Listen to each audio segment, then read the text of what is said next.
है guys, welcome to my new blog video. तो अभी सुबह हम लोग मतलब उतरने के लिए तैयार हो गया ट्रेन से।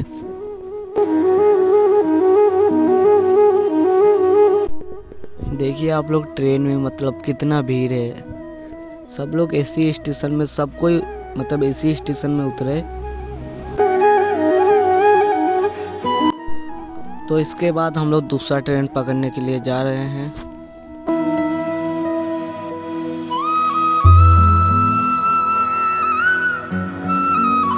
तो उसके बाद हम लोग को नाश्ते में चना मिल गया खाने के लिए, मतलब बहुत चटपटा और बहुत कुछ दे के बनाया था चना।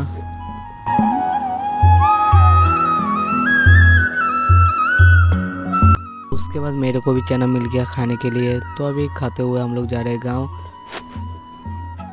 तो गांव जाने के बाद मेरे को दो दोस्त मिल गए, मतलब मेरे घर के ऊपर।